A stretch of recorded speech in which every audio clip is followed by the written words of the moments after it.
tadi yang bisa memasuki dimensi ruang dan waktu ini, sehingga Nabi Adam tidak pernah ketemu Allah.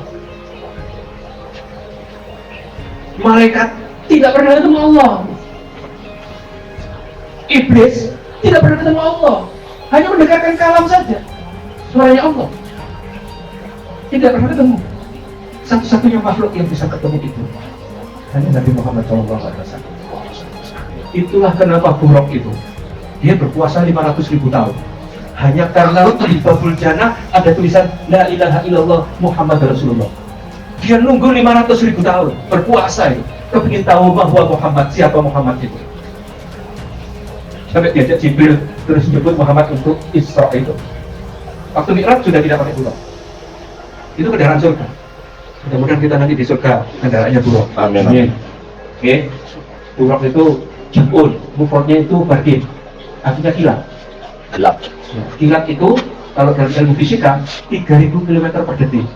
Jadi kalau kita ini mau ke Jakarta cukup gini toh. Udah nyampe.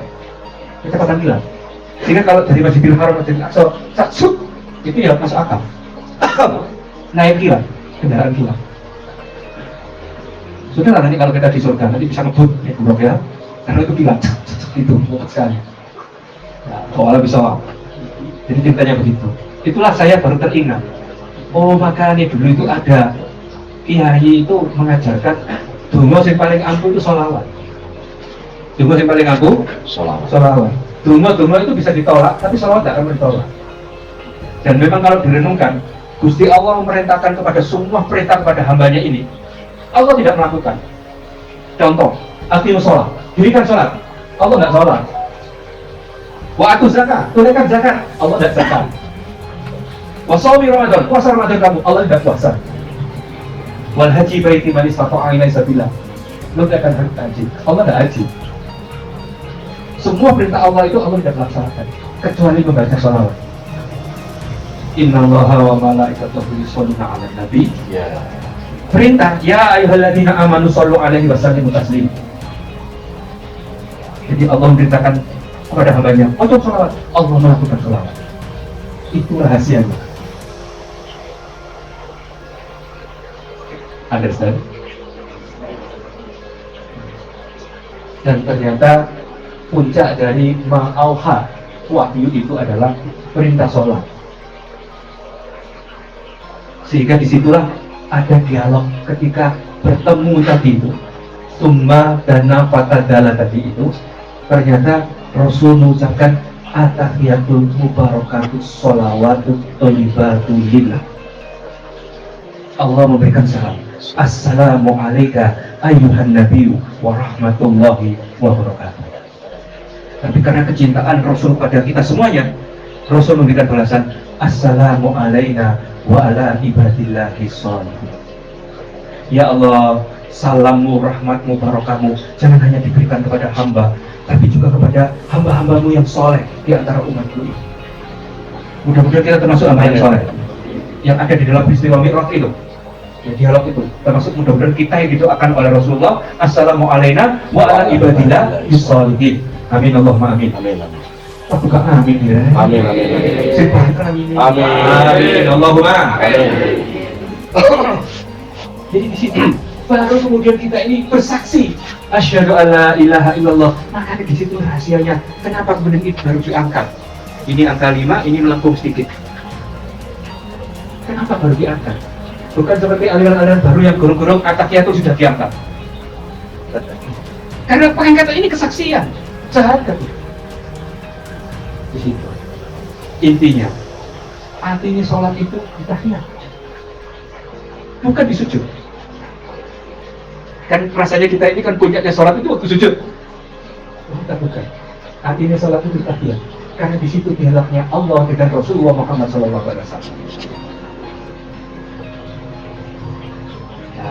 Dan kita semuanya ini termasuk mendapatkan barokahnya Rajab, barokahnya Sa'ban, dan barokahnya Ramadan. Ya. Saya kira mungkin itu yang bisa saya sampaikan, ya, dan mudah-mudahan bermanfaat bagi diri saya dan kita semuanya, dan mudah-mudahan kita tergolong hamba-hamba yang soleh. Amin. Oke, sholat sing ajat, waktu tahiyat sing kusuk. Oke, waktu tahiyat sing kusuk. Makanya nanti di akhir-akhir itu ada doa. Allahumma inni a'udzubika min adzabil qabri.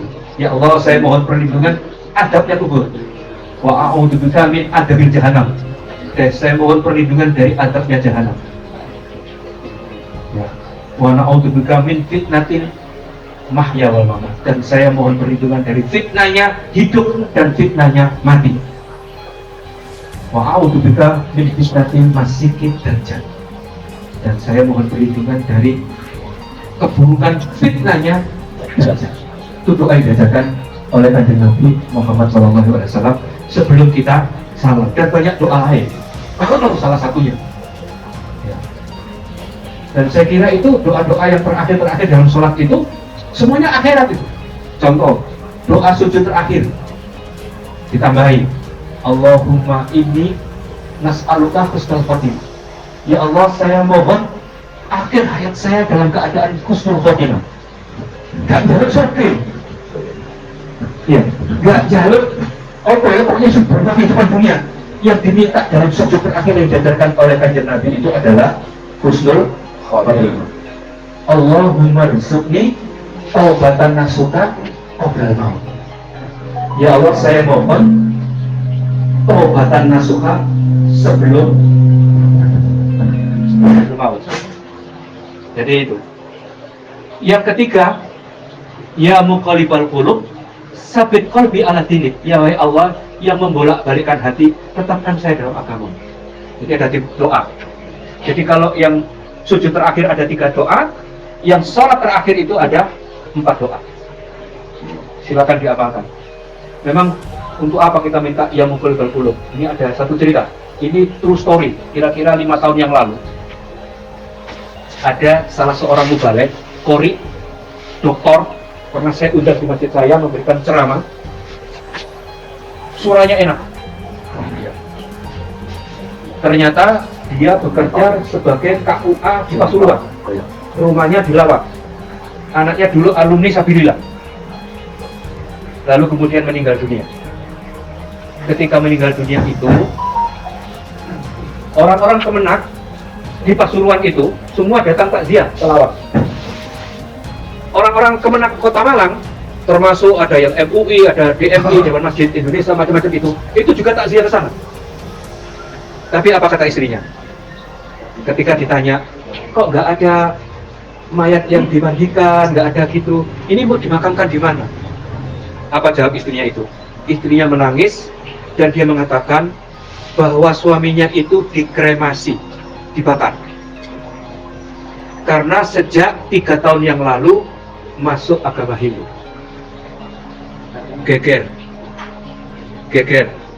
Gegernya apa? Akhirnya Kiai Baduy Musli, MUI sini, DMI, waktu itu masih Kiai Masud Ali, belum Prof Kasui, semua terus kemudian diundang, termasuk saya juga, itu masuk di situ, mendiskusikan tentang bagaimana hukumnya orang nikah dinikahkan oleh penghulu yang ternyata murtad dari agama Islam. Apakah nikahnya sah atau batal? Kira-kira sah atau batal? Tidak sah. Kalau sah tidak sah. Tapi Kiai Baduy Musli memberi jawaban. Hukumnya sah. Yang pertama, tidak semua wali diwakili oleh penghulu. Kadang orang menikahkan anaknya langsung, sehingga tidak berhubungan dengan penghulu. Berarti sah. Karena ada orang tua langsung, meski pakai bahasa Indonesia, saya nikahkan anak saya dengan mas kawin ini dibayar tunai, gitu ya. Berarti sah kata. Yang kedua, kalau ternyata ada wakil wali, orangnya itu tidak bisa, kurang yakin diri lalu mewakilkan kepada penghulu itu, sehingga penghulunya yang akhirnya menjadi wali. Tapi sebelum nikah itu selalu diawali dengan istighfar dan syahadat. Sehingga ketika meskipun dia sudah murtad, dia kan sudah istighfar, dia syahadat. Sehingga ketika menikahkan itu dalam kondisi Islam, habis itu murtad lagi gitu. Oleh karena itu kata Kiai Baduy Musli, tidak usah dipersoalkan kadung duwe anak akeh. Jadi sah semua itu. Itu ijtihadnya Kiai Baduy Musli. Dan jenengan itu perlu sujud itu doa minta husnul khotimah itu karena ternyata ada yang su'ul khotimah. Qori loh itu. Mungkin ya hafal Quran. Ya. Ada yang kenal namanya? Ada yang kenal? Nggak ada. Oh, nggak ngikuti berita. Ya. Jadi itu ada orang itu yang begitu. Kenapa dia masuk Hindu itu? Karena ayahnya sakit, dokter sudah angkat tangan, dibawa ke semua kiai-kiai, sudah tidak ada yang bisa mengatasi. Lalu ada seorang biku, ya, yang memang dia ahli di dalam pengobatan dan beragama Hindu, bisa menyembuhkan ayahnya sehingga sehat. Nah, dia percaya. Terus kemudian dia belajar, akhirnya tertarik, dia masuk Hindu. Istrinya akhirnya masuk Hindu juga, termasuk anaknya yang dulu alumni Sabilillah juga masuk Hindu. Ya, alhamdulillah. Enggak ada yang cuma musuh baik. Baik ya. Alhamdulillah. Ya, alhamdulillah saya ini termasuk sudah yang ke-32 saya menuntut mu'alaf dari berbagai agama. Mulai Hindu, Kristen, Katolik, Konghucu, termasuk pernah sekali agama Shinto dari Jepang, orang Jepang memang. Memang dia dari Osaka datang ke sini. Ya. Alhamdulillah. Terus kemudian mudah-mudahan nanti semakin banyak mu'alaf ya. Amin. Karena itu mudah-mudahan menjadi amal-amal kita dan panjenengan semuanya ini mudah-mudahan menjadi baliku ane wala ayah. Saya kira mungkin itu yang bisa saya sampaikan dan mudah-mudahan semua yang saya sampaikan ini bisa diamalkan. Terutama tasbih, takbir, tahlil ini diamalkan itu. Oke. Sujud terakhir diamalkan ya. Gampang. Terus kemudian nanti sebelum sholat yang terakhir itu sebelum salam itu diamalkan. Biasanya itu kalau sebelum salam atau sebelum takbir saya selalu mengamalkan hatinya surat Al-An'am, yaitu latudrikul absyaru wa huwa yudrikul absyaru wa huwa latiful khabir. Itu fadilahnya sangat luar biasa. Terima kasih dan mohon maaf ini waktunya panjang akhirnya. Maunya 10 menit, ini sudah setengah jam. Barokah. Saya kira mungkin itu. Saya akhiri. Wawal muwafiq ila amiqarik. Wassalamualaikum warahmatullahi wabarakatuh. Waalaikumsalam.